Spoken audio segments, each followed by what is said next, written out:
Bueno, damos comienzo a la clase de finanzas públicas, los que se vayan incorporando yo les iba admitiendo, pero comenzamos ya teniendo en cuenta que hoy hablé con la secretaria académica, la contadora Bongiorni, y el 18, o sea, el sábado que viene tenemos que ya presentar las notas de la regularidad. En síntesis tendríamos esta semana y la otra de clases, y entre eso tenemos que hacer también el parcial número 2 que lo más seguro es yo entre mañana o pasado ya vamos a hacer otra tarea con una fecha también límite, pero muy parecido a la primera, no muy complejo, digamos, sino más de una cuestión de revisión bibliográfica y de contenido que se fue dando.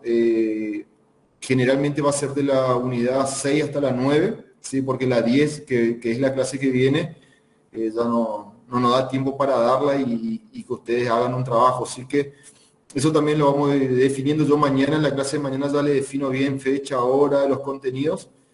Y bueno, y atento a eso también ya la semana esta semana vamos a tener la unidad número 9 conmigo, que es federalismo fiscal, y la clase que viene van a tener la última unidad, la 10 con el contador Esbar. Bueno, habiendo hecho digamos, esta salvedad antes de comenzar la clase, que mañana se lo defino bien. Bueno, damos por comienzo a la unidad número 9, que es de federalismo fiscal.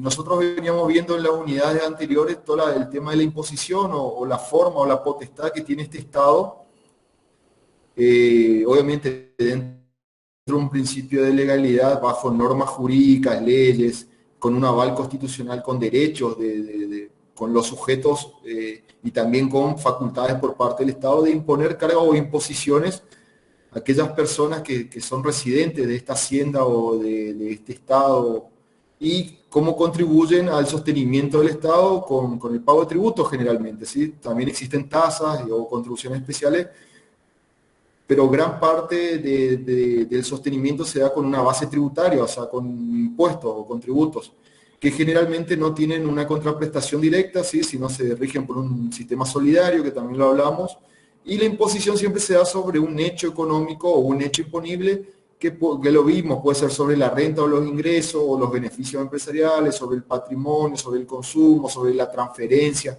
¿sí? Sobre los bienes personales, o sea, siempre se establece un hecho imponible y siempre bajo estos criterios, estos principios que se deben cumplir de la imposición.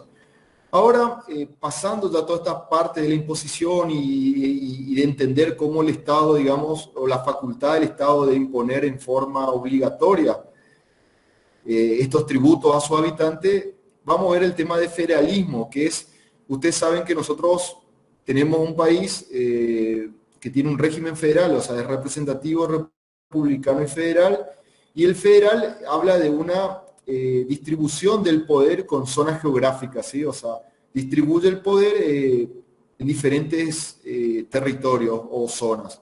En nuestro caso, nosotros tenemos una estructura de Estado nacional, estados provinciales, y a partir de la reforma del 94, una autonomía municipal, ¿sí? Que eso lo vamos a ver hoy, porque esta autonomía no se da en forma plena, sino que está restringida en la potestad tributaria.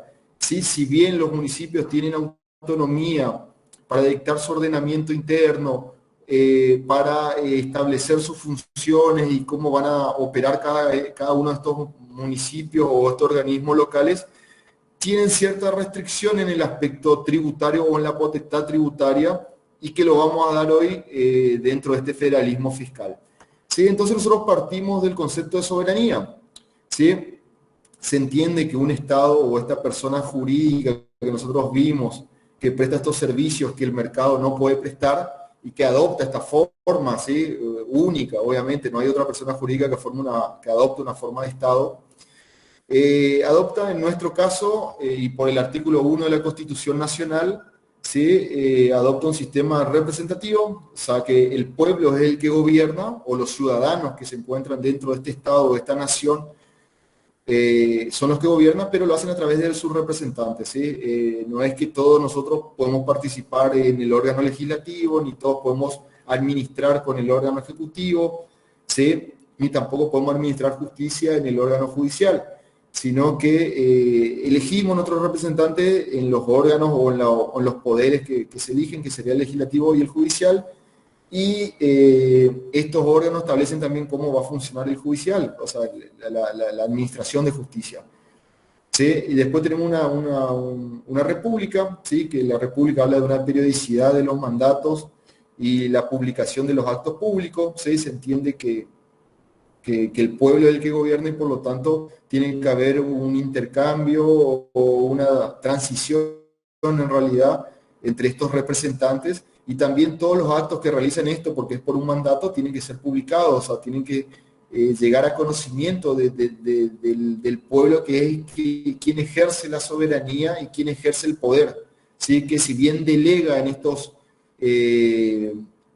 representantes, el pueblo es el que gobierna y por lo tanto tienen que tener un acceso a todo lo que hacen esto, y también la facultad de exigir que rindan cuenta de su gestión, ¿sí? Porque se entiende que es un mandato.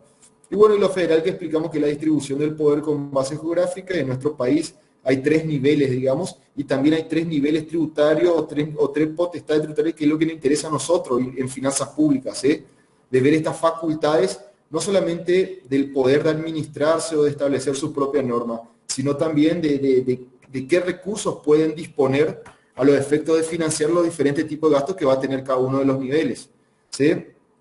Esta soberanía, entendiéndose dentro de los estados modernos, tiene la característica que es suprema, o sea, no reconoce una autoridad superior, ¿sí? Sino que es la máxima autoridad y ejerce el poder pleno y absoluto. Es independiente también porque no está influenciado o sus decisiones no están influenciadas por otro tipo de estado, de poder o lo que fuera. Y es perpetuo porque se entiende que hay una continuidad en el tiempo y no tiene una finalidad, o sea, no es de acá a 10 años, de acá a 100 años, y esta figura jurídica o esta nación, como habíamos estudiado, como la organización jurídicamente ordenada, pierde, digamos, este poder o esta potestad o esta capacidad, ¿sí? Se entiende que es perpetua mientras dure la nación y los individuos que tienen la nacionalidad y los rasgos distintivos. Se entiende que la potestad de este Estado y el poder que ejerce sobre sus habitantes y sobre los derechos que tiene, no se pierden con el transcurso del tiempo, ¿sí? Y a partir de esto, de que este poder emana del pueblo, el gobierno federal es la máxima, se entiende dentro de esta estructura, es la máxima autoridad, ¿sí? Se entiende que en esta estructura federal, que hay un gobierno nacional, provincial y municipal, el gobierno federal, ¿sí? Que no es nación tampoco, ¿sí? Nación, provincia y municipio es una estructura federal de organización, pero se entiende que el gobierno federal, ¿sí? Que generalmente casi todos los países adoptan esta forma, ¿sí? Por más que, yo que sé, en Estados Unidos tienen estados, en Brasil también hay estados, por ejemplo en Uruguay hay municipios, ¿sí? No hay provincias ni estados provinciales ni estados, pero se entiende que hay un gobierno federal que nuclea y establece las condiciones como órgano máximo. En nuestro régimen también, el régimen federal establece como una estructura máxima, ¿sí? Que surge del Congreso de Nación, y también vamos a ver en las facultades que son propias de las provincias, que fueron delegadas al gobierno nacional, ¿sí? Y hay otras que son propias del gobierno nacional, que nacieron ya con el Estado o fueron, digamos, incluidas en las cartas magnas, en las constituciones, como facultades que son propias y exclusivas y excluyentes del gobierno federal o del gobierno, ¿sí? Y que no están delegadas en las provincias, o las provincias, si corresponde a un derecho originario, no delegaron o delegaron al gobierno federal en forma posterior, ¿sí? Que eso es lo que vamos a ir viendo en el transcurso, digamos, de esta unidad, ¿sí? Otra cuestión, lo puse igual en el aula virtual, esta unidad, yo la preparé con Villegas, dentro de, si bien Dino Jara también lo elabora muy bien, creo que Villegas está un poco más actualizada la versión, digamos, del libro de Villegas, el curso, digamos, de Derecho Tributario, y creo que es mucho más, la lectura es mucho más comprensible. Así que también lo preparé de Villegas, el capítulo 9, y la Constitución Nacional, obviamente, y después, para mañana vamos a hacer un análisis de la ley 23.548, que es la ley de coparticipación federal de recursos fiscales o recursos tributarios, y también las millones, pues son muchísimas modificaciones que ha tenido esta ley, aparte ya, bueno, lo vamos a ver también el día de hoy, todo el trasfondo histórico que tuvo. Yo siempre le explico eso, que todas las leyes que llegaron hasta el día de hoy o que las estudiamos el día de hoy siempre tuvieron como una evolución histórica con el país y determinadas cuestiones se fueron modificando y también es muy importante entender eso, el contexto donde fue sancionado, en qué momento fue sancionado, por qué fue sancionado, qué necesidad había de legislar eso. Y obviamente que siempre hay inconsistencias o hay cierta, por ahí llega a plantear incertidumbre, dice que hay ciertas incertidumbres, que bueno, que lo vamos a ir viendo y ahí por ahí yo siempre apelo o veo el criterio de cada uno. Yo lo que voy a hacer es poner la situación y cada uno va a elaborar un criterio si está de acuerdo que hay una incertidumbre o no, pero bueno, eso ya es un criterio propio, ¿sí? Pero sí, en nuestro sistema, y no es la excepción en el caso de la ley de coparticipación federal, también tiene ciertos grises que no están, digamos, muy bien definidos, y bueno, que lo vamos a ir viendo hoy, yo lo puse para que ustedes entiendan también. Bueno, entonces partimos del concepto de soberanía, creo que es más que entendible, esto lo dieron ya en Derecho Constitucional, ¿sí? Y la facultad, digamos, ¿sí? A partir de este concepto de soberanía, pasamos a las facultades de este Estado, ¿sí? que ejerce esta soberanía.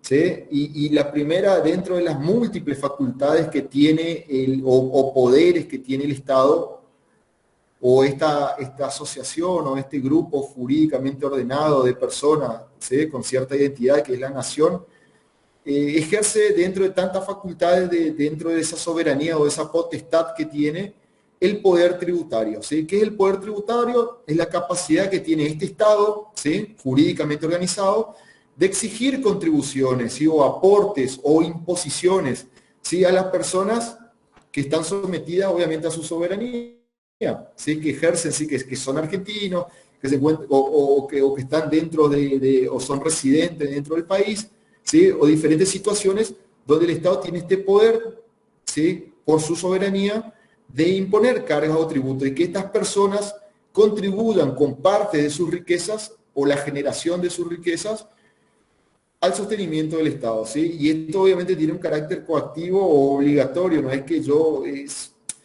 determino quién y no contribuye, no, se da un hecho imponible que establecen las leyes tributarias y debe contribuir por ese hecho imponible o ese hecho económico que el Estado considera y por lo tanto una parte de eso debe contribuir, ¿sí? Que eso lo vimos en las imposiciones a diferentes tipos de hecho imponible en las bolillas anteriores. A partir de este poder tributario surge la potestad tributaria o la capacidad que tiene el Estado, o nosotros lo vemos como facultad, ¿sí? O la competencia también, ¿sí? Son todos sinónimos.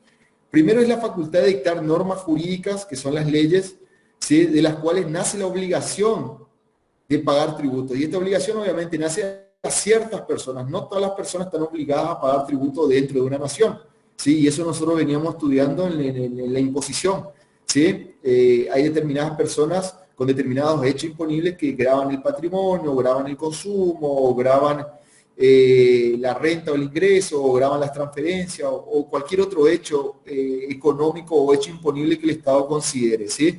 Pero es la potestad tributaria, esta facultad que tiene el Estado de ver estos hechos imponibles o estos hechos económicos y grabar una parte, un porcentaje o aplicar una alícuota a una base imponible que considera a los efectos que contribuya en forma periódica. Esto también lo vimos en todas las imposiciones que generalmente tienen una base periódica. O sea, son muy pocos los impuestos de pago único. Generalmente siempre son periódicos. Todos los meses debo tributar por el mismo hecho imponible. Riqueza, ingreso, patrimonio, transferencia, consumo y demás. ¿Sí? Y también la potestad tributaria como facultad, digamos, excluyente y exclusiva por parte del Estado, o sea, solamente el Estado lo puede hacer, de crear diferentes tipos de impuestos, ¿sí? Por ejemplo, ahora quieren crear un impuesto a los envases, por ejemplo. El año pasado crearon un impuesto a las grandes riquezas.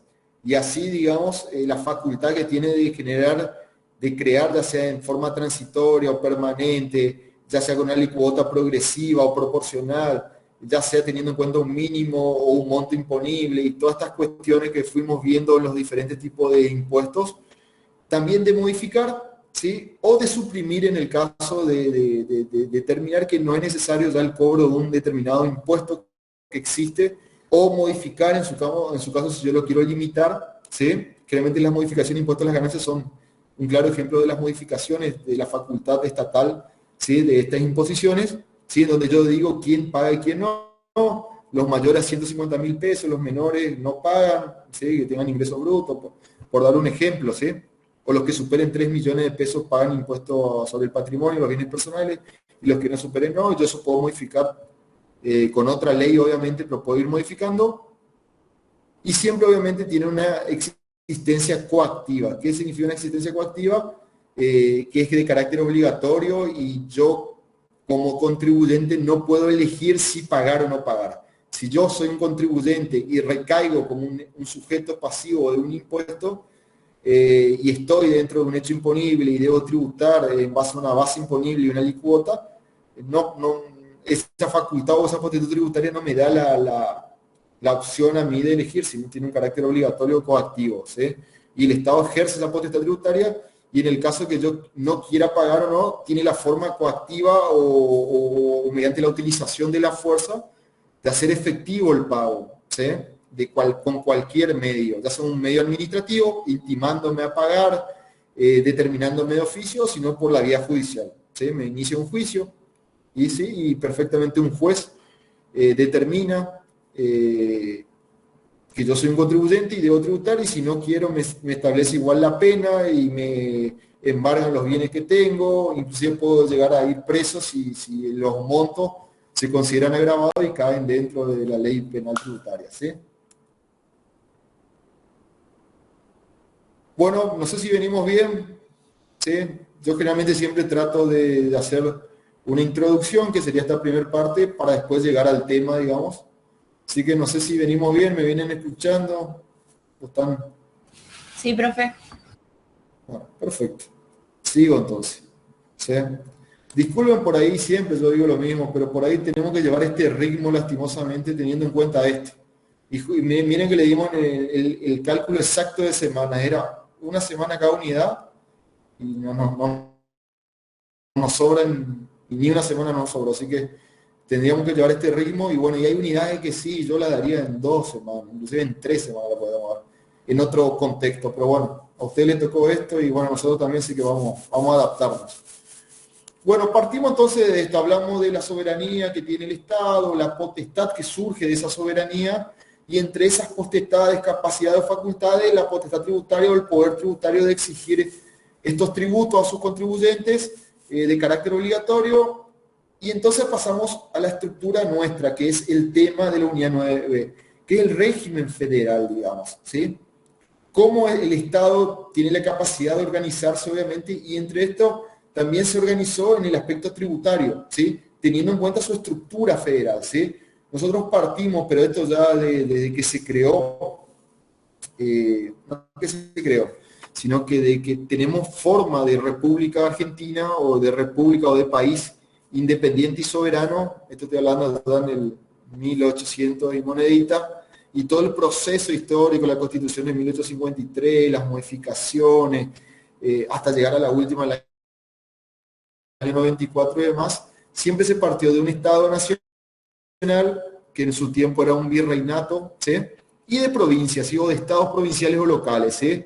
Anteriormente eran los estados del Río de la Plata o las provincias del Río de la Plata, y con diferentes formas y procesos históricos se fue unificando hasta llegar a esto que conocemos, que es la República Argentina, ¿sí? Que adopta esta estructura representativa republicana y federal, ¿sí? Y con toda una evolución histórica a partir de esto. Nosotros nos interesa siempre la potestad tributaria, que también tuvo este proceso histórico, ¿sí? Cuando esta guerra de unitarios y federales también, que una parte querían, digamos, que solamente manejar el puerto de Buenos Aires, que era la gran fuente generadora de recursos estatales por la exportación de carne y cereales a generalmente gran parte a Inglaterra y a otros países, ¿sí? Y bueno, y los otros que pregnaban o buscaban un Estado más federal, y esas rentas o esos recursos del puerto distribuir, digamos, en el resto de los otros estados provinciales del Río de la Plata o los estados del Río de la Plata. ustedes ya, bueno, saben esto, y esto es un proceso histórico que se fue dando muy lentamente, llevó casi 200 años, hasta que se ordenó, porque la ley de coparticipación es del año 88, ahora, 1988. Y la primer, como el primer intento de organizar estas potestades tributarias entre provincias y el Estado federal, recién se dio en 1934.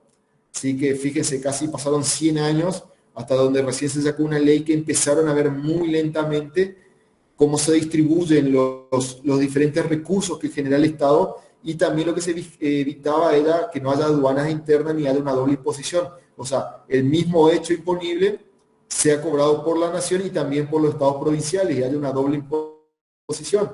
¿Sí? Entonces, se dio. Yo parto siempre de la Constitución Nacional al día de hoy. Tenemos el artículo 121, que es el poder no delegado al gobierno federal por la Constitución. O sea, las provincias tienen ciertos derechos o facultades que son originarias y que no delegaron al gobierno federal. ¿Sí?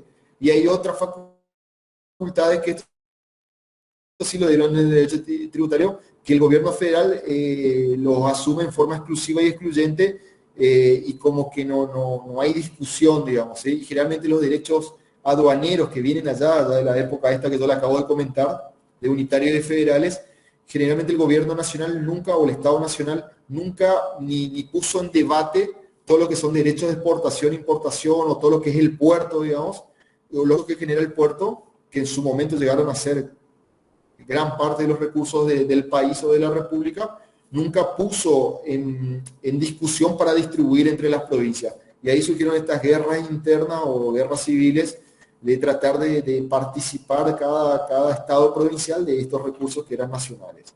¿Sí?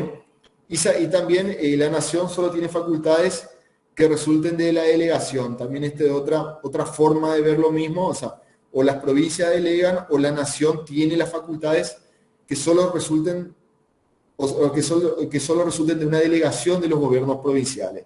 ¿Sí? Y los municipios entrarían como en un tercer lugar, y por eso yo le planteaba de entrada, si bien del año 94 y la reforma de 1994 tienen autonomía, ¿cómo era? Funcional, por lo tanto se consideran como un tercer nivel federal, ¿sí? O sea, sería Estado nacional, provincial, que es históricamente, y es por lo que le acabo de explicar, existen, ¿sí? Pero también este municipio agarró un tercer nivel, pero Villegas propone que es relativo, que no es absoluto, digamos, en la autonomía que tiene, y está restringido en la potestad tributaria o en la capacidad de recaudar tributos, que es la potestad tributaria, o de crear, modificar y suprimir impuestos o tributos, está limitada por esto, porque hay facultades que son propias de la nación y hay facultades que son originales de la provincia y que no fueron delegadas al gobierno federal, y obviamente se quedan las provincias. Entonces queda muy limitado la capacidad de los municipios en establecer tributos a los efectos de financiar sus diferentes tipos de gastos. ¿Sí? Si bien lo que plantea también Villegas es esto, si bien aparecen como personas jurídicas autónomas, están subordinadas a leyes o constituciones provinciales. En el caso de Formosa, por ejemplo, se encuentra subordinada, si bien por la ley de coparticipación tienen recursos propios, pero el ordenamiento surge como una facultad de una ley provincial, en este caso es la ley 1028 de municipios. No sé si tienen conocimiento ustedes.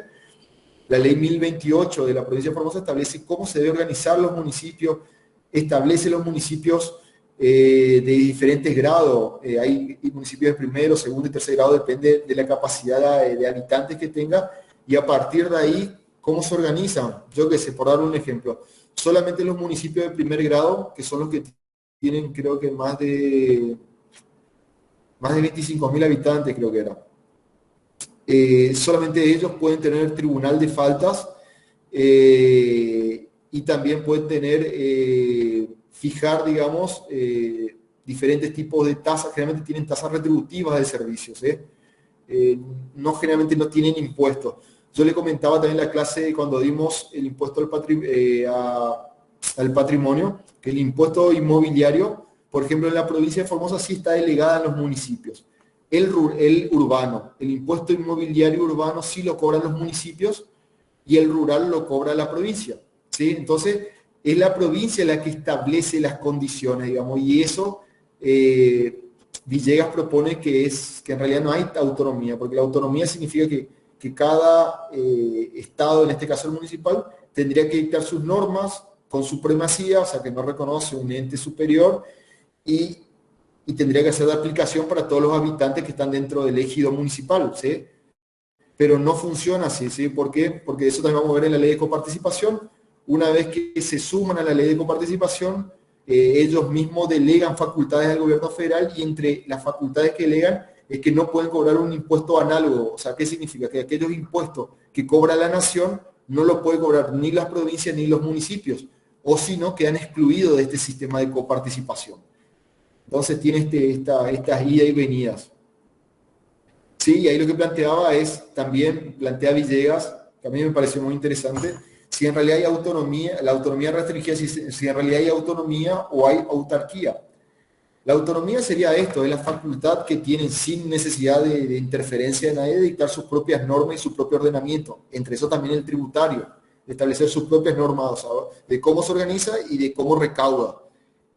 Y la autarquía, por ejemplo, en la provincia de Formosa se utilizan organismos autárquicos, yo qué sé, la Caja de Previsión Social, el IAS, el EROS, el AUCAP, hay diferentes tipos de organismos que, si bien son autárquicos, o sea, administran sus propios fondos y tienen su propia autonomía y establecen cómo por sus leyes orgánicas, cómo van a funcionar, pero siempre están subordinados, ¿sí? Dependen, en el caso de Formosa, por ejemplo, dependen del Poder Ejecutivo Provincial, ¿sí? Por lo tanto, es el gobernador el que elige quién va a ser el administrador, quién va a ser el gerente, cómo se va a organizar, ¿sí? A través de las leyes que se propone a la legislatura y son sancionadas por la legislatura provincial, ¿sí?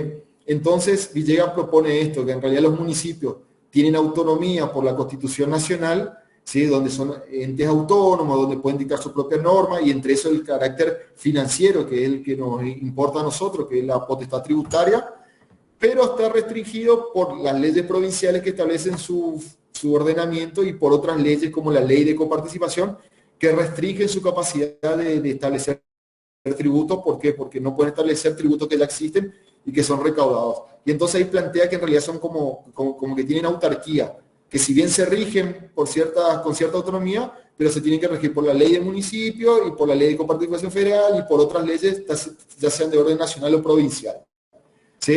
Entonces funcionan más como entes autárquicos que como entes autónomos, ¿sí? Bueno, entonces el régimen federal, para concluir, digamos, nación, provincia y municipios, facultades exclusivas y excluyentes del gobierno nacional, facultades originarias de las provincias, que algunas son delegadas y otras no son delegadas al gobierno federal, y los municipios, que si bien son autónomos del año 94, se plantea esta autonomía restringida porque tienen que su ordenamiento salir de leyes provinciales, como la ley de municipio en la provincia de Formosa, y también leyes de coparticipación que le limita la capacidad de recaudar o de imponer tributos a su contribuyente. Entonces su autonomía se ve muy restringida.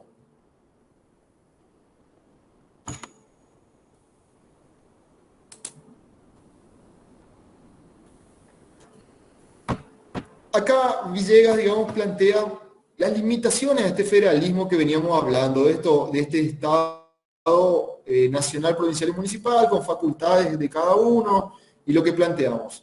Y establece tres tipos de limitaciones que también tienen un proceso histórico y también surgen de la Constitución y surgen, digamos, de diferentes leyes, entre eso la ley también de coparticipación federal.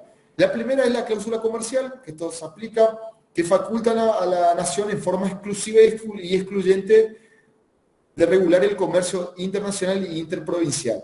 ¿Qué significa? Que es una facultad que la nación nunca delegó y no va a delegar, y es exclusiva del gobierno nacional. ¿Qué significa esto? Que tampoco las provincias pueden llegar a plantear. Esto yo le contaba de unitarios federales, es decir, ¿por qué nosotros también no participamos en un porcentaje como son todos los impuestos coparticipables? de los derechos de exportación o los derechos de importación, que sería eso, el comercio internacional, o también el interprovincial, ¿sí? El comercio entre diferentes gobiernos provinciales, digamos. Esta facultad solamente se establece para el gobierno federal y tiene obviamente toda esta evolución histórica que yo brevemente le comenté. Es una de las limitaciones del federalismo, ¿sí? De esto de Estado nacional, provincial y municipal. Y de igualdad, obviamente, de cada uno en derechos y obligaciones. Después la cláusula de prosperidad, que la verdad que a mí no me termina de cerrar mucho esta cláusula, pero que como que corresponde al gobierno nacional de promover, o sea, de llevar a cabo todas las medidas necesarias para garantizar todo lo que sea la prosperidad, el adelanto, o sea, el crecimiento, el bienestar del país, ¿sí? Y para esto se establece la facultad nacional, o sea, solamente el gobierno nacional, para obviamente cumplir estas tres, que es la prosperidad, el adelanto, el crecimiento y el bienestar del país, ¿sí? Establecer exenciones fiscales, ¿sí? Sin que sea obstaculizado o sin que haya trabas por parte de leyes impositivas provinciales, o sea, por esas facultades originarias de la provincia. Ejemplo, por ejemplo, yo puedo establecer una zona industrial, ¿sí? Como es en Tierra del Fuego, como es en San Luis, de promoción industrial. Yo, gobierno federal, soy el único facultado de establecer estas exenciones o promociones industriales en determinadas provincias que yo decido. ¿Para qué? Para promover que se instalen fábricas en esos lugares. ¿Cómo pasa? Nosotros tenemos en Tierra del Fuego todo lo que es promoción industrial de artículos de tecnología. Y por ejemplo en San Luis también tienen promoción industrial. Generalmente las motocicletas, todas las fábricas de motocicletas, todo lo que sea industrial, también están en San Luis, ¿sí? Y eso obviamente va en contra de este federalismo. Y obviamente en estas provincias, los gobiernos provinciales no pueden sacar leyes imponiendo impuestos a estas exenciones que dio el gobierno nacional, ¿sí? Y eso obviamente es una limitación de este federalismo que estamos hablando. Y después otro concepto también que tiene son los establecimientos de utilidad nacional, que obviamente son declarados por leyes como utilidad nacional, y que hablamos, por ejemplo, que solamente el Estado tiene capacidad de legislar, o sea, sacar leyes sobre puertos, aeropuertos, estaciones ferroviarias. Yo nombré algunas, hay muchas más, yacimientos petrolíferos o de minería también centrales hidroeléctricas. No sé si ustedes saben que las centrales hidroeléctricas solamente los manejan los gobiernos nacionales, por más que estén afincados en una provincia. Lo que se Yacyretá, que está en Corrientes, es del gobierno federal. Y los recursos que obtiene de la generación de energía hidroeléctrica no es la provincia de Corrientes no puede participar en nada, ni cobrar ningún tipo de impuesto a esa generación de energía. Por darle un ejemplo, lo mismo surge con los yacimientos petrolíferos. En cualquier provincia pueden sacar petróleo, si existe petróleo, pero todos los recursos petrolíferos, que son las regalías, lo cobra el gobierno nacional y se los guarda exclusivamente. No es que lo distribuye, digamos, por decirlo de una forma. ¿Sí? También tenemos parques nacionales, reservas naturales y todos los recursos que surjan de estos establecimientos de utilidad nacional también se los reserva el gobierno federal o el gobierno nacional, ¿sí? Y no integran la masa coparticipable que se someten las provincias y los municipios que delegaron facultades propias. Porque acuérdense que funciona así. Yo delego ciertas facultades para recibir ese dinero, ¿sí? Por ejemplo, yo tengo la facultad de cobrar los impuestos directos en la provincia de Formosa, ¿sí? Por ejemplo, el impuesto sobre el patrimonio y sobre el consumo.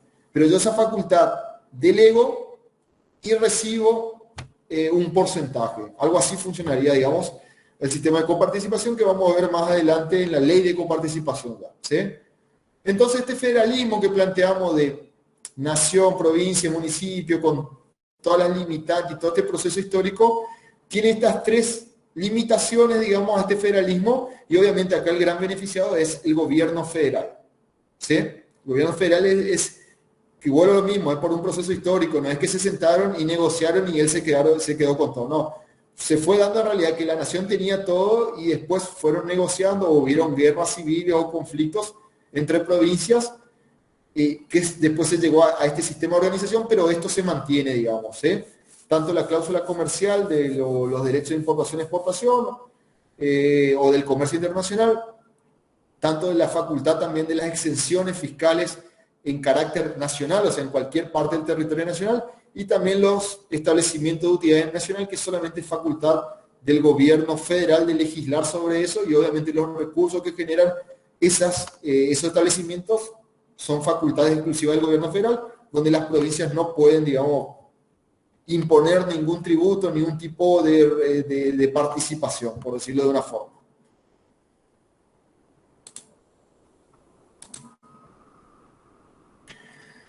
Ahora vamos a esto.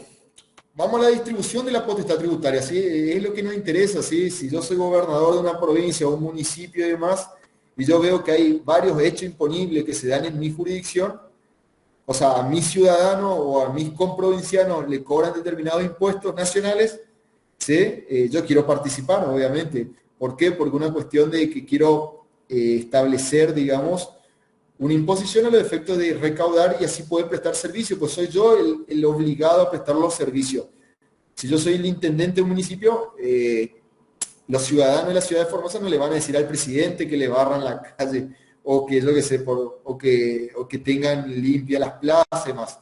Entonces cada potestad, o sea, cada nivel estatal federal debe ver la forma de obtener recursos. Y ahí surge esto de la potestad tributaria y cómo se distribuye la potestad tributaria en estos tres niveles que se consideran dentro de un Estado federal, ¿sí? Por eso arrancamos con el federalismo y con la soberanía, ¿sí? Entonces los países federales como el nuestro, lo que hay que buscar es que no haya una doble o múltiple imposición entre nación y provincia y en su caso, bueno, entendiéndose también municipios. ¿Qué significa? Que el mismo hecho imponible, yo que sé, el patrimonio, la renta, el ingreso o las transferencias o el consumo se ha grabado en los tres niveles o en dos niveles, ¿sí? Y lo que se busca entonces es ponernos de acuerdo, buscar una forma, digamos, de evitar. ¿Cuáles son los diferentes tipos de conflictos que pueden pasar? Primero, que haya multiplicidad administrativa, ¿sí? Que haya varios organismos que cobren lo mismo, ¿sí? Y para el Estado obviamente es un gasto administrativo, mayor burocracia, mayor gasto estructural, ¿sí? O sea, yo que sé, que haya varias FIP en varios organismos y que hagan el mismo trabajo, por decirlo así. También la recaudación sea muy onerosa, que está muy relacionado a esto, ¿sí? Que yo cobrar el tributo me salga mucho dinero, ¿sí? Por estas cuestiones que no están definidas por la potestad tributaria. O sea, yo que sé, que haya tres organismos que cobren lo mismo, que tengan empleado, una estructura, y cobrar un impuesto un hecho imponible, atento a la capacidad contributiva, me resulte muy oneroso también para el Estado por estas cuestiones o estos conflictos de potestad tributaria. También molestia al contribuyente, obviamente, el contribuyente, si yo, nación me cobra algo, la provincia me cobra lo mismo y llego y el municipio me cobra lo mismo, y la verdad que yo no voy a estar muy contento, digamos, no tanto por lo material de pagar, sino también por el papeleo, ¿sí? Por presentar declaraciones juradas, por establecer, yo que sé, diferentes tipos de obligación material o formal que tenga que hacer, entonces también genera un malestar más allá de que tenga que pagar más dinero. Y obviamente el gran concepto es la presión tributaria, ¿sí? La cantidad de tributos que cobra o la cantidad de imposición o de carga que en porcentaje, obviamente, que un país cobra a su contribuyente. ¿Sí? Nosotros estamos entre los países con mayor carga tributaria del mundo. ¿Sí? ¿Por qué? Porque más allá de gravar el patrimonio, el ingreso, la renta, la transferencia, también hay diferentes tipos, digamos, en los tres niveles, nacional, provincial y municipal, que van grabando una actividad y en donde si yo sumo el porcentaje tanto de impuestos nacionales y provinciales, tasas retributivas o impuestos municipales y demás, la carga tributaria de contribuciones a la seguridad social, es elevadísima. O sea, la actividad económica o la actividad productora de la riqueza que el Estado después detrae o saca es altísima, ¿sí? Entonces también todas estas cuestiones se deben medir al momento de establecer la potestad tributaria de estos tres niveles federales. ¿Cuáles son las soluciones que surgen, digamos, de estos problemas o estos conflictos que surgen de un Estado federal y de los diferentes tipos de conflictos? Bueno, hay tres. Pueden haber más, pero bueno, nosotros planteamos tres. ¿sí? Que también tiene una evolución histórica. Acá nadie inventó nada ni nadie creó nada, sino que generalmente todos los países se fueron adaptando. Y bueno, y nosotros, obviamente, como en la Argentina, yo siempre digo, tenemos un sistema mixto. Acá en la Argentina pasó por todos los sistemas. Primero pasamos por sistemas eh, duros, después se flexibilizó y después se hicieron sistemas mixtos. La Argentina generalmente tiene un sistema mixto en todo. O sea, es un poco de todo, ¿sí? Hasta nuestra Constitución Nacional, que primero fue bien presidencialista, como era en los Estados Unidos, ¿sí? Y ahora tenemos un sistema semiparlamentario, con un jefe de gabinete y con otras cuestiones que fuimos adoptando generalmente de los europeos. Entonces, la Argentina es así, es un mix o una mixtura o una mezcla de casi todo, ¿sí? También en la potestad tributaria no es la excepción y tenemos, digamos, tres teorías y la Argentina, obviamente, ¿cuál adopta? Una mezcla de los sistemas. Primero lo que tenemos es la separación de fuentes. Esto, por ejemplo, es lo que se utiliza en Brasil, donde se crea un organismo determinado para cada tipo de tributo, ¿sí? Por ejemplo, se crea un organismo determinado que se va a encargar de cobrar en todo el país, obviamente, el impuesto sobre el patrimonio. Va a haber otro organismo que se va a encargar de cobrar el impuesto sobre el consumo o la imposición sobre el consumo, ¿sí? Entonces lo que se hace es se separan las fuentes generadoras o las fuentes de cada hecho imponible y se establece un órgano determinado que se va a encargar de cobrar y no hay distribución federal, sino es que el Estado federal o en realidad ya es Reserva Federal en Brasil y estados, digamos, federales. No, es un órgano que está dentro de cada estado federal y se dedica a cobrar un impuesto determinado, ¿sí? Después está un sistema de coparticipación, que es lo que en un tiempo se adoptó. No se adoptó porque los impuestos aduaneros, o sea, siempre fueron facultad. Coparticipación sería es que todos los tributos de cualquier fuente o de cualquier naturaleza son recaudados por un órgano federal y ese órgano federal coparticipa en los diferentes niveles que hay. Por ejemplo, en la Argentina sería coparticipa en lo que es nación, ¿sí? O el gobierno nacional, coparticipa lo que le correspondería a cada provincia, de acuerdo a un porcentaje determinado, y coparticipa lo que le corresponde a cada municipio. Eso sería un régimen de coparticipación puro, digamos. ¿Qué tiene la Argentina? Un sistema mixto, ¿sí? ¿Qué requiere esto? Que tiene ciertos tributos o ciertas imposiciones o ciertos impuestos que son coparticipables. Por ejemplo, el impuesto a las ganancias, el impuesto al IVA o al valor agregado, o sea, tiene un impuesto directo como el IVA o el impuesto a las ganancias que es un impuesto directo, que son recaudados por el gobierno federal y son distribuidas basado en una ley, que la ley otra vez establece porcentajes tanto para el gobierno federal, tanto para las provincias, y otra vez las provincias, otra vez con un coeficiente, que eso lo vamos a dar el día de mañana, y distribuye este fondo general o esta masa general recaudada en todo el territorio, ¿sí? Y después tenemos el sistema mixto argentino, que hay determinados tributos o imposiciones que el gobierno federal se los conserva o los mantiene en forma exclusiva y excluyente, ¿sí? Y no lo coparticipa, ¿sí? Como hablamos hoy, que eran los derechos aduaneros o los ingresos que surgen de instituciones de utilidad pública, o basado en la cláusula de prosperidad o de utilidad nacional también, como los recursos de efectuación específica que después vamos a ver, que hay determinados recursos que los recauda y no los coparticipa y se los guarda, por decirlo así. Y hay otros que sí integran la masa coparticipable y entran dentro de la ley. Entonces nosotros tenemos un sistema mixto, como un sistema de separación de fuentes, donde tenemos determinados impuestos de acuerdo a su naturaleza que taxativamente son recaudados y obtenidos y si los queda un determinado organismo, en este caso federal, y otros que sí son recaudados y son distribuidos de acuerdo a los porcentajes y las proporciones que establece en nuestro caso la ley de distribución, la ley de coparticipación de recursos fiscales, ¿sí? Entonces tenemos tres sistemas para salvar esto de la doble o múltiple imposición, teniendo en cuenta el ordenamiento federal. Si tuviéramos una sola estructura no habría problema. Si somos toda nación y no hubiera provincia ni municipio, sería fácil. Todo lo que se recauda se distribuye y bueno, y el organismo nacional, la FIP, por decirlo así, es el único organismo. Pero nosotros tenemos rentas provinciales, rentas municipales y ahí surge esto. Entonces la solución es separar fuente taxativamente de acuerdo a la naturaleza de cada uno y estableciendo un organismo. Coparticipación es que toda la masa, todo lo que se recauda es coparticipable y se distribuye en los niveles que haya. Y un sistema mixto que adopta la Argentina, que hay determinados recursos que sí se separa de fuente y hay otros que sí son coparticipables. ¿Sí? Y yo puse acá reforma de la Constitución del año 94 porque acá hay una cuestión que después vamos a ver más adelante también, que Villegas plantea como la parte de incertidumbre. ¿Por qué? Porque la ley de coparticipación federal, la 23.548, es del año 88 y la Constitución fue modificada en el año 94.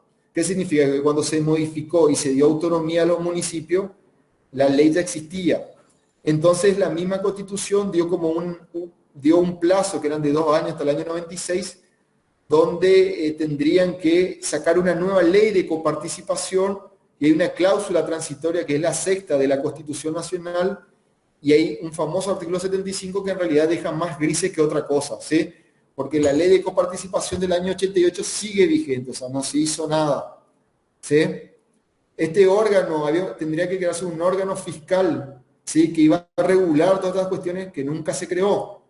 ¿Sí? Y entonces nosotros tenemos dos ordenamientos, por lo tanto la ley de coparticipación del año 88 y la Constitución con la cláusula sexta, el artículo 75 y todo lo demás del año 94.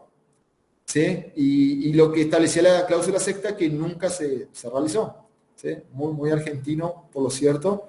Pero bueno, esos son la cuestión que también lo vamos a ir viendo. Por eso yo puse ahí reforma 94, porque si bien tenemos un sistema mixto, pero es un sistema también que se creó en forma transitoria y hasta el día de hoy, casi 20 años después, sigue siendo transitorio, como todos los impuestos de emergencia, que eran de emergencia y en realidad son más permanentes que otra cosa.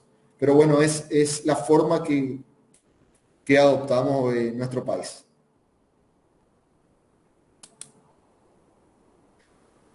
Bueno, a ver, ¿qué tengo? Bueno, termino esta diapositiva y hacemos una pausa un ratito, porque creo que ya vengo hablando bastante. Cortamos 5 minutos para un descanso y bueno, y volvemos ya con la parte del régimen de coparticipación. ¿Sí? Vuelvo a reiterar, tengo que llevar este ritmo porque es la única forma de llegar a dar la unidad en 2 días, ¿sí?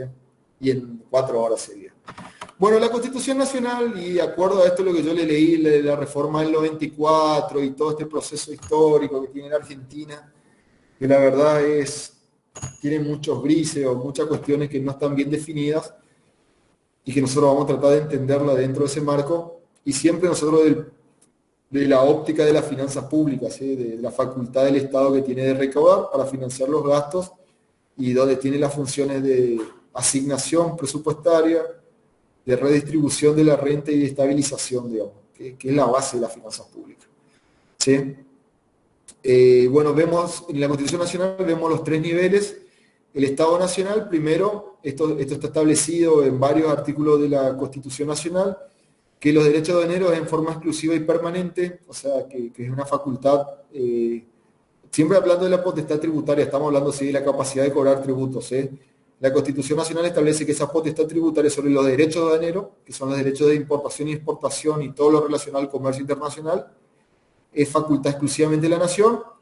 Los impuestos indirectos al consumo, por ejemplo el IVA, si bien son facultades, digamos, que también tienen las provincias, pero las provincias delegan ciertas, no todo, delegan al gobierno federal, ¿sí? Y los impuestos directos, que en realidad son facultades originarias de las provincias, pero acá existe una cláusula de excepcionalidad que establece otra vez la utilidad pública, la defensa nacional y demás, que faculta al Congreso de la Nación por un tiempo determinado a que estos impuestos puedan ser tributados o recaudados o cobrados por el gobierno federal. Siempre este tiempo determinado transitorio en nuestro país es permanente o indeterminado, porque siempre se va prorrogando o nunca se hace lo que se tiene que hacer. Entonces, estas facultades que son transitorias o tiene que ser, yo qué sé, mientras dure el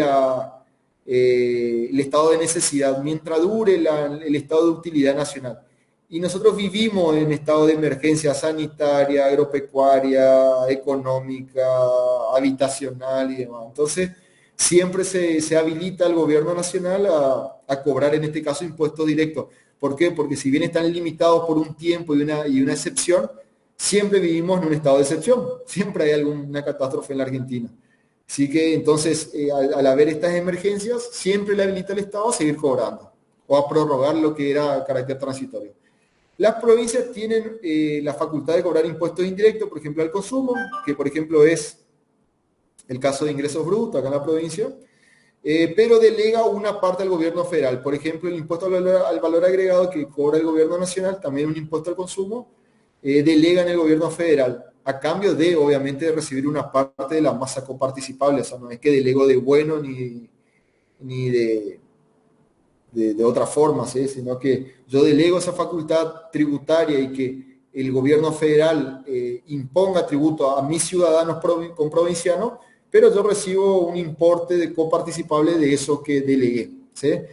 Y después el caso de los municipios. Los municipios, como dijimos, si bien no surge de la Constitución Nacional esta potestad tributaria, ¿sí? No está expresamente, sino la Constitución Nacional siempre habla del Estado Nacional o el régimen federal y de los estados provinciales y no habla de los estados municipales, y recién a partir del año 94 faculta a las provincias, ¿sí? A establecer un régimen municipal con ciertas autonomías, y entre eso la autonomía financiera. Siempre van a surgir de las leyes provinciales su autonomía, ¿sí? Y en nuestro caso la ley 1128, la 1028 no es que le da muchas autonomías a los municipios también, sino establece la facultad de organizarse y demás, pero le limita, como habíamos hablado recién, en ciertas cuestiones de su organización, ¿sí? Y también limita en ciertas cuestiones de su recaudación, de su potestad tributaria, como yo le comenté, que era la ley 1028 y también la ley de coparticipación limita a los municipios. ¿Sí? Y esta autonomía financiera se habla de un poder tributario derivado. ¿Sí? Generalmente el poder tributario originario lo tienen la nación o los estados nacionales y las provincias por la Constitución Nacional. ¿Sí?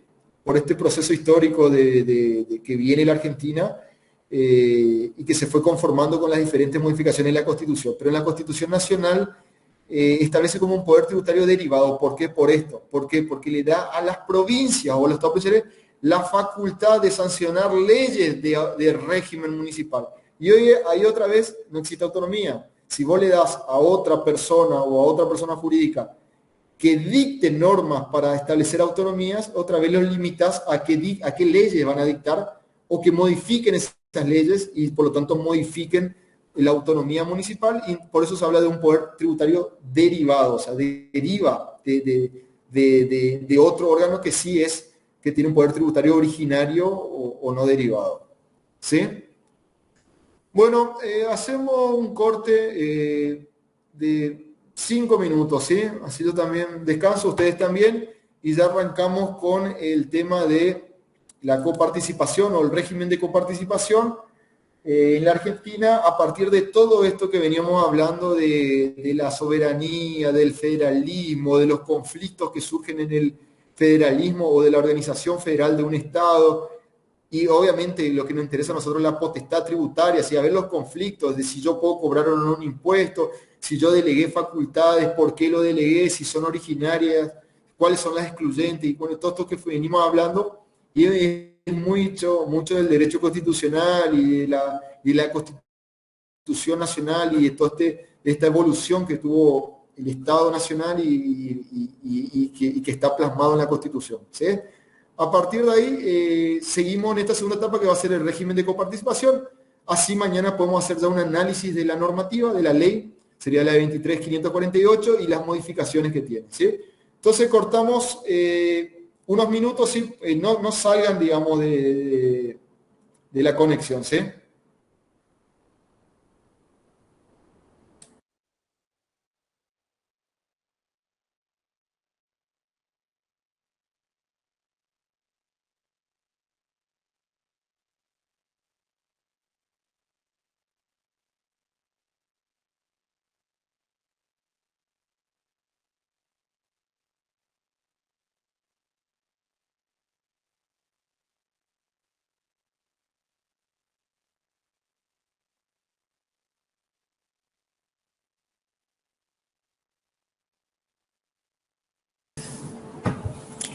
Bueno, seguimos entonces con, ya con el régimen de coparticipación. Así la idea es terminar el día de hoy esta primera parte, así mañana hacemos el análisis de la ley y bueno, y también hacemos unos comentarios sobre la evaluación o la tarea integradora para el segundo parcial. Bueno, por todo esto lo que yo le comentaba, esta evolución histórica que tuvo el tema este de la potestad tributaria dentro de un sistema federal, ¿sí? Donde hubieron primero dos niveles, un estado federal y estados provinciales, y después se añadió, digamos, una autonomía municipal.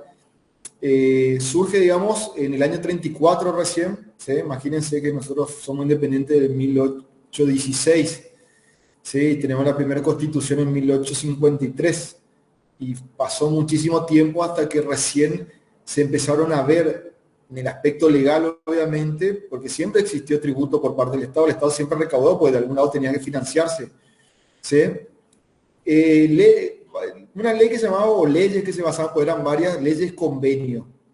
¿Por qué leyes convenio? Digamos, porque si bien eran aprobados por el gobierno federal o el gobierno nacional, las provincias después debían adherirse con leyes provinciales o dentro de su legislatura provincial o su órgano legislativo, ¿sí? O sea, estaban sujetos, digamos, eran como leyes convenio, leyes contrato, se decían. ¿Qué significa? Si bien eran leyes y eran de carácter obligatorio, pero estaban sujetos para que sean obligatorios a que cada jurisdicción o cada provincia o estado provincial adhiera con una ley a este régimen, digamos. La primera fue la 12.138, que lo que unificaba era impuestos internos. Después vieron varias, hasta que llegó a la sustitución que es la ley 2221. Sí, que todas se basaban en lo mismo, eran leyes de contrato, leyes de convenio, que eran como un acuerdo entre nación y provincias, se ponían de acuerdo sobre determinadas potestades, generalmente eran impuestos internos, digamos, porque todavía en ese tiempo tampoco no estaba grabado, digamos, determinadas cuestiones, ¿sí? Si bien la renta estaba ya grabada o el patrimonio está grabado, pero como un impuesto a las tierras, no había las leyes tributarias o la imposición tributaria que nosotros conocemos a hoy con diferentes hechos imponibles, digamos. ¿Sí? Posteriormente, digamos, el primero, digamos, que es lo que sigue vigente también, en el año recién 88, como que se dictó la primera ley que lo que trató es de establecer bien ya estas cuestiones, porque había muchas cuestiones que no se entendían, que siempre la nación se quedaba con gran parte de los recursos, siempre estuvo la puja por los derechos de importación e exportación. Entonces, esta ley lo que buscaba era establecer esta potestad tributaria entre los tres niveles, y en realidad entre dos, Estado nacional y provincial, ¿sí? Y definir bien determinadas cuestiones, ¿sí? Dentro de esta ley, si bien lo vamos a analizar y demás, pero el carácter general que tiene es, en primera instancia, que el gobierno federal asume como un poder tributario absoluto y exclusivo, ¿sí? De establecer, digamos, la potestad tributaria sobre gravámenes indirectos, ¿sí? Por ejemplo, el consumo es un gravamen indirecto, y directos, pero que renuncien los gobiernos o los estados provinciales, porque los impuestos directos recaían originalmente o recaen originalmente sobre las provincias.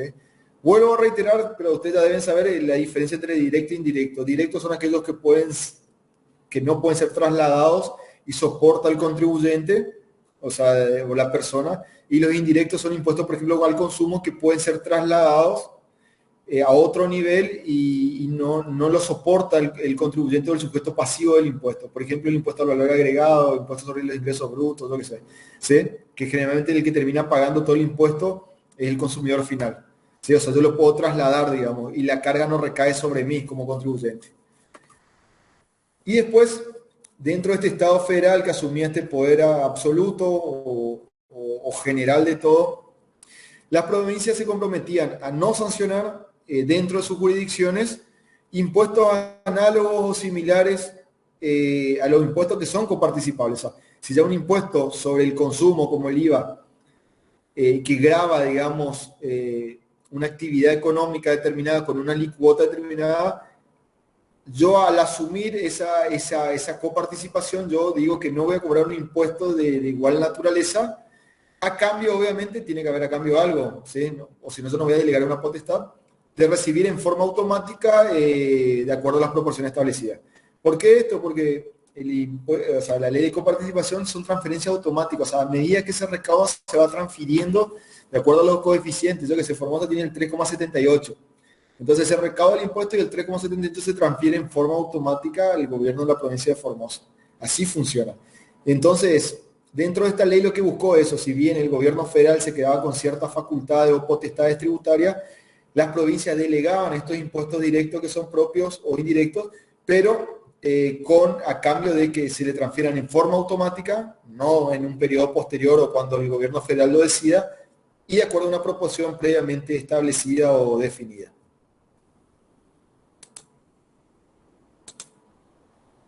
¿Cuáles son las pautas de la Constitución del año 94? ¿Sí?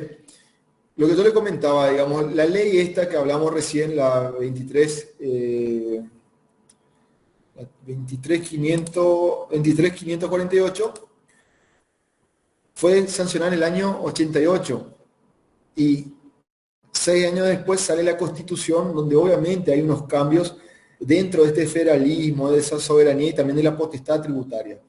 Entre eso el artículo 75, que la verdad lo que deja en grises muchas cuestiones de esta ley de coparticipación. Si bien la Constitución Nacional reglamenta determinadas cuestiones como esta que estamos nombrando acá, o vamos a nombrar estas pautas del artículo 75, proponía una cláusula transitoria que era la sexta, para que haya un periodo de transición o un periodo, digamos, donde se iba a ajustar esa ley de coparticipación del año 88 a lo que establecía esta Constitución del 94. Obviamente nunca se hizo eso y esos son los grises o la incertidumbre que plantea Villegas, en que hay cuestiones que no se saben muy bien de quién es la potestad tributaria y determinadas cuestiones. ¿Qué establecía esta Constitución del año 94 posterior a la ley de coparticipación? Primero, que la ley de coparticipación debe ser sancionada, digamos, por el Congreso de la Nación, o sea, es una facultad, y ahí cuando nosotros hablamos recién que es una facultad federal, es el gobierno federal que asume la potestad tributaria en forma absoluta. O sea, no una provincia puede juntarse con otras provincias y sancionar una ley de coparticipación entre ellas, no. Es una facultad absoluta del poder tributario, de la potestad tributaria como suprema o de mayor nivel del Congreso Nacional, del gobierno federal sería, ¿sí? Pero siempre basado en acuerdo entre la nación y las provincias, ¿sí? La nación de que, por ejemplo, se queda con los derechos tributarios más y las provincias que tienen facultades no delegadas al gobierno federal, ¿sí?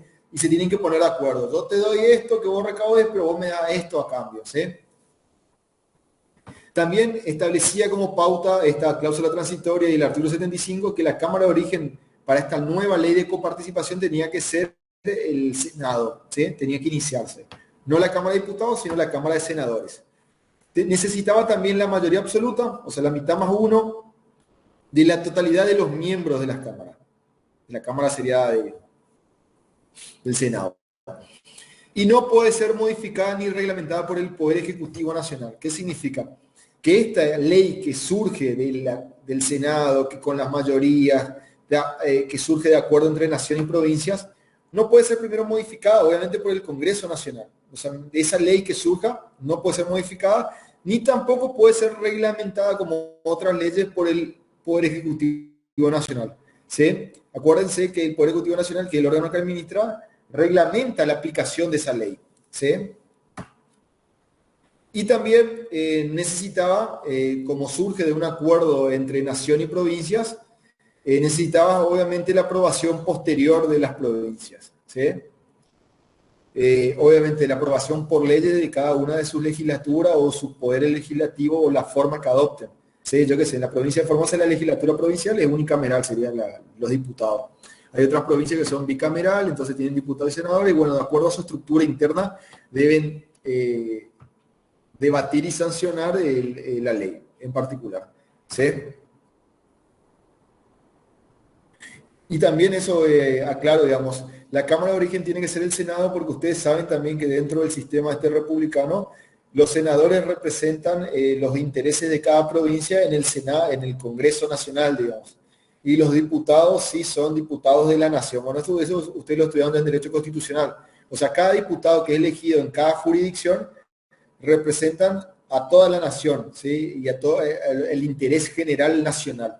En cambio, los senadores sí son los representantes de cada provincia y de los intereses provinciales en el Congreso Nacional, ¿sí? Y llevan obviamente las inquietudes o los problemas de su provincia y bueno, para ser dirimidos y sancionados dentro del Congreso.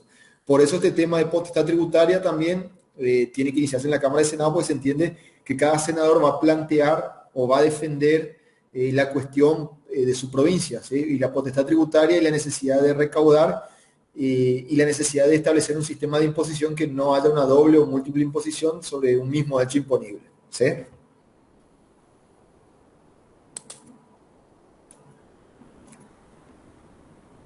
¿Qué pautas establecía la Constitución que obviamente que tendría que tener esta nueva ley de coparticipación que ya tendría que estar sancionada en el año 96, que hasta el día de hoy no fue sancionado? ¿Sí? Primero era la automaticidad o la forma automática de la remisión de los fondos. ¿Qué significa? Que no, si bien la facultad de recaudar y de potestad tributaria se lo delega al gobierno federal, no requiere decir que el gobierno federal se quede con esa plata en un tiempo determinado. Es a medida que recaudan, me tienen que pasar la proporción o el porcentaje pactado dentro de la ley de coparticipación, ¿sí? Y es automático. Se recauda, se transfiere, ¿sí? Después está también el tema de la distribución primaria y secundaria. La distribución primaria es la distribución que se da entre nación, provincia y bueno, y la Ciudad Autónoma de Buenos Aires, que tiene una estructura específica que ustedes también estudiaron en Derecho Constitucional, que si bien no es una provincia, pero tiene una autonomía, ¿sí? Muy similar a las provincias, donde tienen un jefe de gobierno, tienen una autonomía que no tienen, no le digo que es como una provincia, pero es muy similar. Entonces se considera un gobierno nacional, 23 provincias y una ciudad autónoma de Buenos Aires, ¿eh? Entonces esa sería una distribución primaria, la distribución que se da en eso. Y la distribución secundaria se da en un segundo nivel, cuando estas provincias vuelven a distribuir a otras o a otras organizaciones menores como municipios y demás, ¿sí? Eso también tendría que estar contemplado dentro de, ¿cómo era?, de estas pautas de esta nueva ley de coparticipación. Tanto la distribución primaria entre nación, provincia y la Ciudad Autónoma de Buenos Aires, y otra vez la distribución entre estas a otros niveles. Después también que no hay transferencia de competencias, obviamente competencias de recaudación, sin la respectiva reasignación de fondos. O sea, yo no puedo delegar facultades propias o que son conferidas por constituciones provinciales o nacionales sin que me reasignen fondos determinados. O sea, yo no puedo decir, listo, recaudá vos y dame lo que querés, ¿no? Sino tiene que haber, a partir de que haya una delegación de funciones o de capacidad o de potestad tributaria dentro de un régimen federal, también tiene que haber una contraprestación o una reasignación de recursos, todo aprobado por ley del Congreso Nacional, ¿sí? No significa que yo me puedo cortar solo, ¿sí? Sino la delegación como la reasignación de los recursos se tiene que dar dentro de una ley del Congreso Nacional. Después, también tiene que ser equitativo, solidario, propiciar el desarrollo, calidad de vida, igualdad de oportunidades. Esto parece una Miss Mundo, ¿viste? Cuando dice yo quiero la paz del mundo. Bueno, algo así sería, pero en la parte tributaria. De cumplir, a mi entender, muy difícil, ¿sí? Porque no todos tenemos los mismos intereses, por más que vivamos en el mismo país. No todas las provincias están de acuerdo con reasignar fondos, no todas son solidarias. Sí, ahora, por ejemplo, hay un conflicto muy grande con la provincia de Buenos Aires, no sé si tienen conocimiento, que en la época de Macri dio fondos a la provincia de Buenos Aires y después en este gobierno actual esos fondos fueron, en plena cuarentena encima, fueron cortados nuevamente, digamos. Entonces, no todos actúan de buena fe, no, o sea, cada uno prioriza su recaudación. Y yo, por ejemplo, si estoy en la provincia de Formosa y me dice, te voy a mandar más recaudación y le voy a mandar menos a corriente y mandame más a mí. Así que por eso le digo, para mí me parece más un discurso de una Miss Mundo, esto que equitativo, solidario, propiciar el desarrollo y demás. Si bien la ley buscaría eso, es muy difícil de cumplimentar y esta nueva ley que debe ser sancionada, bueno, tendría que tener en cuenta esto, ¿sí? Y lo que yo le comentaba hoy, que también prevé la creación de un organismo fiscal federal.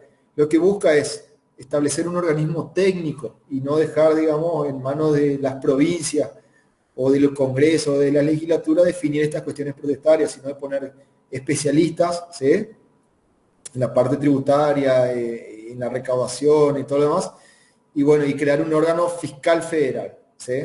Por ejemplo, un órgano de recaudación federal es la AFIP, o un órgano previsional federal es la ANSES. En este caso sería un órgano relacionado a la coparticipación o la distribución de los recursos coparticipables en base a las transferencias de competencia de cada provincia, ¿sí?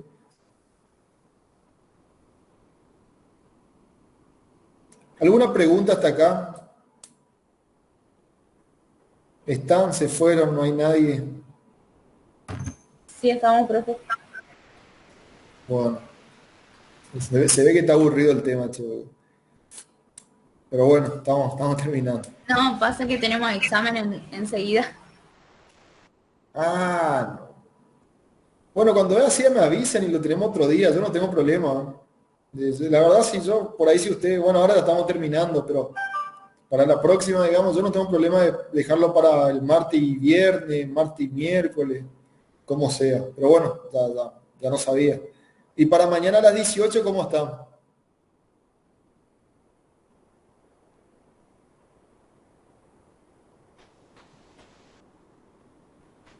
¿Para mañana a las Mañana, 18? ¿Para la sí, clase? sí. Bien. Sí, sí. Ah, bueno. Bueno, Mañana entonces pues sí.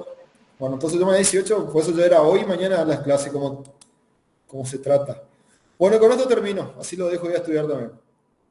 Bueno, hay un tratamiento especial con los recursos de afectación específica. Los recursos de afectación específica son aquellos recursos que se recaudan y que van destinados a un determinado gasto. O sea, no van como a rentas generales o a una bolsa general y ahí se pagan cualquier tipo de gasto al Estado. No, son recursos que al momento de recaudarse, por una ley obviamente, tiene que salir por ley, se destinan a un gasto específico del Estado que el Estado cree que por necesidad, por defensa, por utilidad, por determinadas cuestiones debe ser así. Ejemplo, el Fondo Nacional de Vivienda, el FONAVI, el fondo, yo que sé, que es para la construcción de vivienda, obviamente, que lo que se recauda es para construir vivienda y solamente para construir vivienda, de tal impuesto, yo que sé, el impuesto a las ganancias. También el incentivo docente, yo que sé, bueno, vamos a pagarle bien a nuestros docentes. Entonces, de tal impuesto, lo que se recauda va al pago de sueldo de docentes. Y así hay muchísimos recursos con afectación específica, inclusive las facultades, las universidades nacionales tienen recursos afectados por impuestos también, ¿sí? Para garantizar la educación superior o universitaria. Y bueno, estos recursos también surgió el debate si son coparticipables, si no, si corresponde a las provincias, si no y demás. Bueno, primero, no resultan coparticipables, o sea, se los queda el gobierno federal en primera instancia, ¿sí? Una vez cumplida su finalidad, ¿sí? Yo qué sé, una vez que se cumplió la finalidad, yo qué sé, nadie más necesita una vivienda o los docentes ya ganan bien y no necesitan este fondo, vuelvo a lo mismo, en este país imposible, pues siempre las cláusulas transitorias se vuelven permanentes, deben integrar la masa coparticipable del régimen general, o sea, mientras dure, porque los recursos de una afectación específica también tienen que ser transitorios, tienen que tener un tiempo de duración. En nuestro país generalmente se van derogando, o sea, prorrogando. Una vez que venzan el plazo, deberían integrar la masa coparticipable y se distribuye entre todas las provincias y los municipios de acuerdo al régimen de coparticipación. Obviamente se excluyen los tributos nacionales que de carácter de utilidad nacional entre provincias y obviamente siempre requiere que sean aprobados por las legislaturas provinciales, ¿sí? O sea, tiene que tener una utilidad nacional estos recursos de afectación específica, ¿no? O sea, no se puede afectar así de gusto. Y el artículo 75, que hablamos hoy, que modificó, que es posterior a la ley de coparticipación, a la 23.548, establece una contradicción, ¿sí? Porque si bien establece los recursos directos, indirectos y todo lo que vimos nosotros, y los derechos de exportación, y que esto es para uno, esto es para el otro, le faculta al Congreso Nacional, obviamente, a modificar estas acciones específicas por tiempo determinado mediante una ley. O sea, en síntesis, le da una facultad discrecional de decir, de afectar cualquier recurso con el tema este de afectación específica por el tiempo que considere, solamente solicitando que sea por una ley. Entonces yo cualquier impuesto por ahí que ahora al día de hoy es coparticipable y que distribuimos entre todas las provincias de acuerdo a un coeficiente, se le da esta facultad al Congreso para sacar eso, afectarlo a un determinado gasto y como una facultad exclusiva del gobierno federal o nacional. que también va en contra de todos estos preceptos que veníamos hablando de solidaridad, de prosperidad, de desarrollo y todo lo demás. ¿Sí? Bueno, con esto doy por finalizada la primera parte de la unidad número 9. Mañana vamos a hacer el análisis de la ley 23.548 y las modificaciones que tuvieron a grandes rasgos, porque en realidad es una ley que es el power de la unidad número 8. Lo tiene que subir el contador SBAR y yo ahora hablo con él para que lo suba, teniendo en cuenta que eso va a entrar en la tarea integradora número 2 para el segundo parcial. Así que es muy buena la pregunta. Yo hablo hoy mismo con el contador SBAR para que lo suba. Y bueno, y también yo mañana, más allá de terminar esta unidad, que esto también entraría en el trabajo integrador número 2, vamos a ver las cuestiones, pero no se preocupen porque va a ser igual a la primera tarea y en realidad nosotros como docentes vamos a pedir solamente una revisión bibliográfica de algunos contenidos. La herramienta que tenemos del aula virtual y que nos manden un PDF y demás, no hay otra, porque ponerlo de otra forma o a través de preguntas o hacer algún tipo parcial, creo que no se dan las condiciones por la forma también del dictado de las clases, que nosotros estamos dando todo muy rápido, sin ejemplos, sin prácticos y demás, así que vamos a hacer una tarea integradora y bueno, ojalá el año que viene podamos tener un buen semestre con todo. Así que sería así. ¿Sí? Yo ahora le digo al contador SBAR que suba la unidad número 8, el PowerPoint y los materiales que él crea conveniente. Bueno, Profe, entonces, sí. ¿y la tarea sería para el lunes ya? O sea, el No, segundo parcial. lo que pasa es que yo tengo que tener un tiempo para corregir. Pero sí, ponerle que voy a tratar de subirlo para esta semana y ponerle hasta el miércoles de la semana que viene va a estar vigente, digamos. Así yo tengo por lo menos 2 días, porque yo tengo que corregir y pasar todas las notas al CIU Guaraní, al aula virtual, y hacer el acta de regularidad. Todo eso para el 18. O sea, cargar el segundo parcial, establecer la condición de cada uno, o regular o libre, y cargar el acta regular para que ustedes en su caso puedan inscribirse al primer llamado, al segundo o para que ya quede la condición dentro del CIU Guaraní. Y yo todo eso lo tengo que Claro, hacer para el sábado 18, o sea, corregir, cargar las notas y cargar el acta de regularidad. ¿Sí? Y bueno, por lo profe, menos necesitar dos, entonces tres días para todo eso. cuanto antes mejor, entonces así nosotros nos organizamos también, porque esa Bueno, semana no, tenemos bueno, parciales. yo hablo con el contador Esbar y yo para mañana ya le tengo ya definido todo. Pero vamos a hacer lo mismo, van a hacer 4 o 5 preguntas y usted tiene que hacer una revisión bibliográfica y se le va a pedir según algunos ejemplos, unas cosas así, no muy complejo, de lo que se dio obviamente, porque solamente le vamos a preguntar. Así que no se preocupen. Con respecto al tamaño, no se preocupen porque yo la otra vez, cuando había configurado la tarea, yo puse 10 megas o algo así, y era muy poco. Después lo configuré bien y puse la medida más alta, digamos. Que ahí sí entraron todos los PDF, me enviaron hasta PDF de 15 hojas, así que perfectamente entró. Así que no se preocupen, el tamaño que ahora sí se va a poder. Fue por un error mío que yo configuré en la mínima, pensando que era la máxima. ¿Sí? Bueno, profe, gracias. Bueno, vale, nos vemos mañana a las 18 entonces. Hasta luego, hasta luego.